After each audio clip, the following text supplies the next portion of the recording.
ကဲ brother အားလုံးပဲမင်္ဂလာပါကျွန်တော်ဒီဗီဒီယိုလေးတော့ဒီ2026ထဲမှာလာမယ့် Mobile Legends ရဲ့ All Star Event ထဲမှာကျွန်တော် skin တွေဘယ်လိုကုန်ဆင်းလို့ရမလဲဆိုတဲ့အကြောင်းလေးကိုကျွန်တော်အသေးစိတ်ပြောပြပေးသွားမှာပဲဖြစ်တယ်ဆိုတော့ထုံးစံတိုင်းပဲဗီဒီယိုလေးမစခင်ကျွန်တော်ဒီမှာ Mobile Legends ရဲ့ Advanced Server တွေလာပြီးတော့ဖောက်လို့ရပါပြီကျွန်တော်ဒီမှာ Advanced Server ဖောက်မယ်ဆိုလို့ရှိရင်2မျိုးရှိပါတယ်ပထမတစ်မျိုးကတော့ဒီ Normal Server နဲ့ Advanced Server နဲ့တွဲရပါတဲ့ account တွေလည်းဖောက်လို့ရသလိုဒီ Normal Server မှာပါပဲနဲ့လေ Advanced Server ကြီးတည်တံ့ပါတဲ့ account တွေလာပြီးတော့ဖောက်ယူလို့ရပါပြီဗျာOkay brother အနေနဲ့စိတ်ဝင်စားလို့ဆက်သွယ်ဆုံးစမ်းမေးမြန်းခြင်းနဲ့ဆိုလို့ရှိရင်တော့ကျွန်တော်အခုပြထားတဲ့ဒီကျွန်တော်ရဲ့ Telegram channel လေးမှာလာရောက်ပြီးတော့ brother စိတ်ချအားမနာနဲ့လာရောက်ဆုံးစမ်းမေးမြန်းလို့ရပါတယ်ဗျ။ Okay ကျွန်တော် event လေးကြောင်းဆက်သွားလိုက်ရအောင်။ Okay နော်ဒီ All Star event တွေကတော့ကျွန်တော်ဒီ Advanced Server မှာအခုလက်ရှိချိန်မှာတော့ဆန်းနေပြီဖြစ်တယ်။သူ့စီမှာဆိုလို့ရှိရင်ကျွန်တော် skin တွေပါတယ် claim ရတဲ့ပုံစံတွေကကျွန်တော်အရင်နှစ်တွေနဲ့မတူတော့ဘူး။ဒီနှစ်ကကျွန်တော်ဒီ quest လေးတွေစော့ပြီးတော့ယူရမယ်လို့သူတို့ပြောထားတယ်ကျွန်တော်အရင်နှုန်းကဆိုလို့ရှိရင်ကျွန်တော် Monopoly ဆော့ခဲ့တဲ့ Monopoly လိုပုံစံမျိုးလေးပေါ့နော် sorry Monopoly လိုဆော့တဲ့ပုံစံမျိုးလေးနဲ့ကျွန်တော် skin တွေယူခဲ့ရတယ်ပေါ့ဒီဒါပေမဲ့ဒီတစ်ခေါက်မှာတော့ဒီ quest တွေဆော့ရမယ်ဒီတကယ်ချင်းနေနဲ့ဘယ်နဲ့ပွဲဆော့ရမယ်ဥပမာပေါ့နော်ပြီးရင် login ဝင်ရမယ်အဲ့လိုမျိုးလေးနဲ့ဒီ treasure hunt coin လေးတွေကိုကျွန်တော်တို့စုထားလို့ရတယ်နော်ဒီအတွက်စီကံတတ်မှတ်ချက်တွေတော့ရှိလာပြီဗျာကျွန်တော်ဟိုအရင်နှစ်တွေတော့ဆိုလို့ရှိရင်တပွဲကိုမြန်ပြီးတော့အောင်လို့ကျွန်တော် surrender ခေါက်လိုက်တာဒါမှမဟုတ်လို့ရှိရင်ကိုယ်ကမအားတာပဲဖြစ်ဖြစ်တမင်ပဲဖြစ်ဖြစ်ပေါ့နော်မစော်ဘဲနဲ့ page ထဲမှာထိုင်နေပြီးတော့ AFK လုပ်လိုက်တာမျိုးတွေတော့ဒီနှစ်မှာတော့မရတော့ဘူးလို့သူတို့ပြောထားဗျ။ Okay ဒီ Mobile Legends ဒီ Treasure Hunt gacha လေးတွေကဘယ်လိုမျိုးလဲဆိုတော့ပြောနော်ဒီဒင်းကားပြားလေးတွေနဲ့ဒီ spin လှည့်ရမှာပေါ့သူက10ချိန်လှည့်မယ်ဆိုလို့ရှိရင်ဒီ coin လေးတွေပေါ့နော် coin ကို10ချိန်လှည့်မယ်ဆိုလို့ရှိရင်ကျွန်တော်ဒီ coin 1000ကုန်မှာဖြစ်တယ်ပေါ့နော်တစ်ချိန်ချင်းစီမှာဆိုလို့ရှိရင်တော့ကျွန်တော်ဒီ coin 100နဲ့လှည့်လို့ရတယ်နေ့တိုင်းဆိုလို့ရှိရင်ကျွန်တော်ဒီ coin လေးတွေက50ရာခိုင်နှုန်း short ဈေးနဲ့ကျွန်တော်တို့လှည့်လို့ရမယ်ပေါ့နော်ဒီမှာတော့သူတို့ပြောထားတဲ့အချိန်မှာတော့လက်ရှိရမယ်sorry လက်ရှိရမယ်ဆိုတော့ဒီလက်ရှိ free ရမယ် skin တွေဆိုပြီးတော့သူတို့ပြောထားနေရတာဘယ်ဟာများလဲဆိုတော့ကျွန်တော် U ဆောင်ပေါ့နော် U ဆောင်ကိုကျွန်တော်ဒီလိုမျိုးပေါ့အပြရောင်နဲ့ဒီလို skin ကြီးပေါ့နော်ဒီပုံစံမျိုးကဒီ skin ကိုပေါ့ကျွန်တော်တို့100ရာခိုင်နှုန်းသူက free ရမယ်လို့လည်းပြောထားတာရှိရဗျလောလောဆယ်ဒီ skin ပုံစံအကြတော့ဟိုဘယ်လိုပြောမလဲအကြမ်းမြင့်ပဲရှိသေးရပေါ့နော်သူတို့တကယ်ထွက်လာတဲ့အချိန်မှာဘယ်လိုမျိုးကြီးထွက်လာမလဲတော့မသိသေးဘူးလက်ရှိသူတို့ပြောထားရတော့ဒီအပြရောင်ဘက်ကိုသွားပြီးတော့သုံးထားရလို့လည်းပြောထားတယ်နောက်တစ်ကောင်ကတော့ကျွန်တော် Fasa ပေါ့နော် Fasa ကကျွန်တော်ဒီငှက်နေရာမှာဒီဘယ်လိုပြောငါ့ကိုဘယ်လိုခေါ်လဲမသိကျွန်တော်ဟိုလိပ်ပြငါလာပါလားကျွန်တော်လည်းတခြားတော့မသိအဲ့ပုံစံမျိုးပေါ့နော်အဲ့လိုမျိုးပုံစံထွက်လာမယ်လို့လည်းပြောသလိုအခုလက်ရှိဒီမှာပုံထဲမှာပြထားပါငကားလေးတာပါလေးတာကျွန်တော်လည်းမေးမခိုင်းတော့အဲ့သူ့အကောင့်တွေလည်းသိမသိဘူးဗျအဲ့ဒီချက်တော့ sorry ပါနော်လက်ရှိပြောချင်ဆက်ပြောချင်တဲ့အရာဒီလိုပုံစံမျိုးလေးထွက်လာမယ်လက်ရှိရတာပုံချမ်းလေးဖြစ်တယ်ဒါပါပဲနော်နောက်တစ်ကောင်ကကျတော့ကျွန်တော်လင်းပေါ့နော်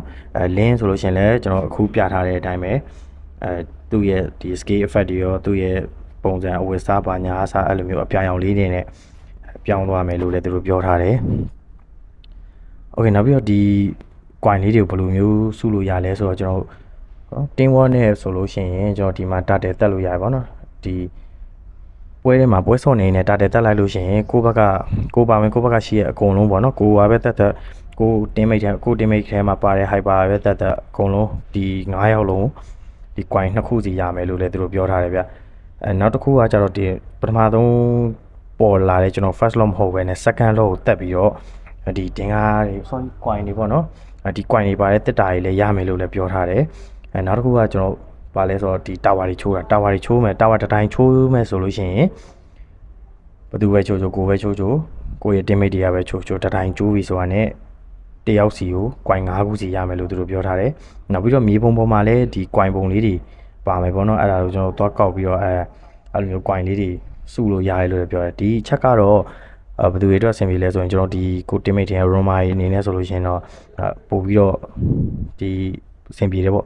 ့သူတို့ဟိုအလေလန်းနဲ့တက်လိုက်ပေါ်လန်းနဲ့တက်လိုက်အောက်လန်းနဲ့ဆင်းလန်းနဲ့ဆိုတော့သူကမတ်တစ်ခုလုံးပတ်နေရတာဖြစ်တဲ့အတွက်သူတို့ကတော့ပို့ပြီးတော့အဆင်ပြေတယ်နောက်တစ်ခုကတော့ကျွန်တော်ဒီကိုတက်တာပေါ့နော်ကျွန်တော်ကို teammate ကကို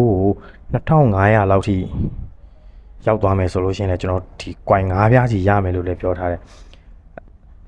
နောက်ထပ်ပေါ့တူးချင်းအနေနဲ့ဆိုလို့ရှိရင်တော့ဘယ်လိုဖြစ်မလဲဆိုတော့ကျွန်တော်တကောင်တက်လို့ရှိရင် coin 5ခုရမယ်တစ်ခါ assist ရတယ်ဆိုလို့ရှိရင် coin 5ပြားရမယ် ဒါမှမဟုတ်ကိုက damage တွေအရန်ပေးနိုင်တဲ့အခါမျိုးတွေဖြစ်စေဒါမှမဟုတ်ဒီဘာမှမဟုတ်နော်ဝယ်ပြီးရတဲ့ခါကျမှ highlight note တွေအဲ့လိုမျိုးတွေပါတက်တာမျိုးရှိလို့ရှင်လည်းတင်ကားတွေပို့ပြီးတော့ရမယ်လို့လည်းပြောထားတယ်အဲ့တော့ဒီမှာ brother အနေနဲ့တတိထားမှာတစ်ခုကဘာလဲဆိုတော့ဒီအဲ့ဒီဆော့တဲ့ပွဲကနိုင်မှ brother ဒီပွဲထဲမှာရှာထားတဲ့ coin တွေ100 ရာခိုင်နှုန်းအပြည့်ရမှာဖြစ်ပြီးတော့တကယ်လို့ရှုံးသွားတယ်ဆိုလို့ရှင်တော့ဒီ coin ရဲ့40 ရာခိုင်နှုန်းပဲ brother တို့ရမယ်ပေါ့နော်နောက်ထပ်ကန့်သက်ချက်တွေရှိသေးတာကတပွဲကိုအများဆုံးတင်ကား300လောက်ထိပဲရနိုင်တယ်လို့လည်းပြောထားတယ်နောက်ပြီးတော့